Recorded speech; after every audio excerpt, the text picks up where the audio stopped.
सेठ मोहनलाल का स्वभाव बहुत ही धार्मिक था। वो भगवान राम के बहुत बड़े भक्त थे और उनकी पूजा अर्चना किया करते थे। सेठ मोहनलाल की बेटी की शादी हो चुकी थी। बेटा बहू भी शहर में रहते थे। कभी कभी छुट्टियां होती तो वो मिलने आ जाया करते थे। सेठ मोहनलाल के घर में बहुत से नौकर काम करते थे, जिनमें से एक बहुत ही पुराना नौकर महेंद्र भी था। मोहनलाल अपने सभी नौकरों का बहुत ख्याल रखते थे। सेठ मोहनलाल को अपने नौकर महेंद्र पर बहुत विश्वास था। महेंद्र भी मोहनलाल का बहुत ख्याल रखता था, ऐसा मोहनलाल को लगता था। पर सच तो ये था कि महेंद्र अपनेपन का नाटक करते करते मोहनलाल को धोखा दे रहा था। हो गई आपकी पूजा? जय सीताराम बाबूजी। जय सीताराम वीरेंद्र बेटा, ये लो प्रसाद। बेटा, पूजा तो थोड़ी देर की होती है, पर सीताराम तो मेरे मन में रहते हैं। मेरे मुख पर उनका नाम रहता है।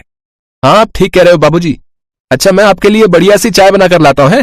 सेठानी के जाने के बाद तुम मेरा कितना ख्याल रखते हो वीरेंद्र?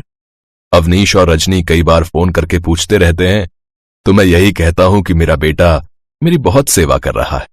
मोहनलाल को वीरेंद्र पर बहुत विश्वास था। जब भी उनके बेटे अवनीश और बेटी रजनी का फोन आता तो वो उनसे वीरेंद्र की बहुत तारीफ करते। मोहनलाल को ये आभास भी नहीं था कि वीरेंद्र उन्हें गलत दवाइयां दे रहा है।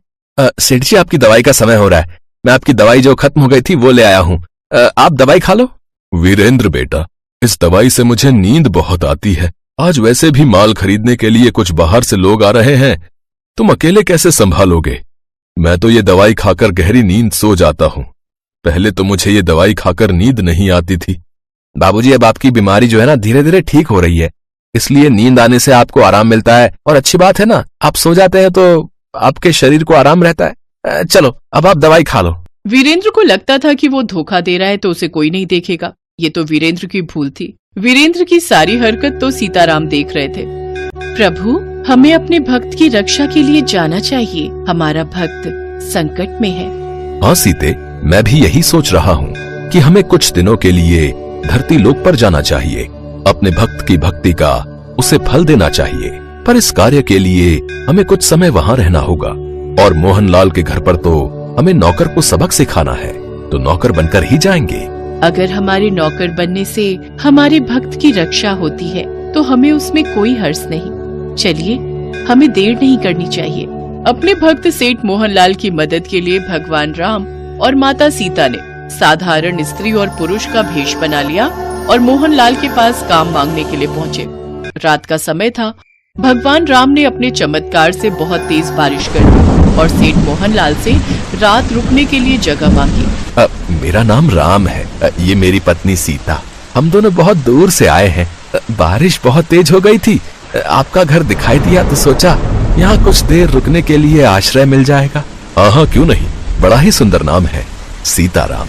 बहुत सुंदर जोड़ी है तुम दोनों की। आओ, मेरे घर में तुम्हारा स्वागत है। यहाँ पर हर आए हुए अतिथि को आश्रय जरूर मिलता है। ये समझ लो, ये सीताराम का ही घर है। सेठ जी, आपने हम पर यह उपकार तो कर दिया, एक उपकार और कर दीजिए। हमारे पास कोई नौकरी नहीं है, हमें अपने घर पर नौकरी दे दीजिए। आपका बड़ा उपकार होगा। हम वैसे तो नौकरी के लिए ही निकले थे, पर यह गांव हमारे लिए अनजान है, इसलिए सुबह से नौकरी की तलाश में घूम रहे थे। ठीक है, मुझे रसोई में खाना बनाने के लिए किसी की जरूरत है और मेरे बगीचे में एक माली की भी जरूरत है। सीता, तुम रसोई का काम संभाल लो और राम, तुम बगीचे की देखभाल कर लेना। क्यों, ठीक है ना? हाँ सेठ जी, चिंता मत कीजिए। मैं बहुत अच्छा भोजन बनाती हूँ। आपको मेरे हाथों का भोजन जरूर पसंद आएगा। एक काम करो, वो सामने कमरा दिखाई दे रहा है, तुम दोनों कुछ खा पीकर वहीं सो जाओ। रात बहुत हो चुकी है, कल सुबह से अपने काम पर लग जाना। तब तक वीरेंद्र और बाकी नौकर भी आ जाएंगे। ठीक है सेठ जी, आप आराम करो, हम दोनों सो जाएंगे। वीरेंद्र हवेली के सामने बने घर में रहता था। अगली सुबह जब वो हवेली में आया तो उसने देखा कि वहाँ पर भगवान राम बगीचे की देखभाल कर रहे हैं और माता सीता रसोई संभाल रही हैं। सेठ जी, आपने ये नए नौकर रख लिए हैं क्या? कल तक तो ये दोनों नहीं थे।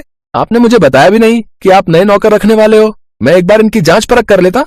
बेटा, दोनों पति पत्नी बहुत भले हैं, मेहनती भी दिखाई दे रहे हैं। सुबह सुबह उठकर सीता ने रसोई संभाल ली और राम ने भी पूरे बगीचे को देखो कितने अच्छे से साफ कर दिया।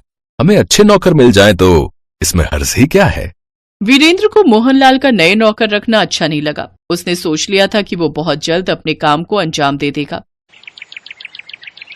मुझे जल्दी ही कुछ करना होगा। मुझे इस बुढ़े की सारी दौलत को हड़पने की कोशिश बेकार नहीं करनी। मुझे ये काम कुछ ही दिनों में पूरा करना है। वीरेंद्र जो सोच रहा था वो तो हो ही नहीं सकता था, क्योंकि स्वयं भगवान राम और माता सीता अपने भक्त की मदद के लिए पहले ही आ चुके थे। एक रात वीरेंद्र ने मोहनलाल के दूध में नींद की दवाई मिला दी थी। वीरेंद्र को लगा मोहनलाल को दवाई का नशा हो गया है, इसलिए वो गहरी नींद में सोया है। यही मौका है ताकि ऐसे इस बुढ़े का मुंह दबा देता हूँ और सारी संपत्ति लेकर भाग जाऊंगा।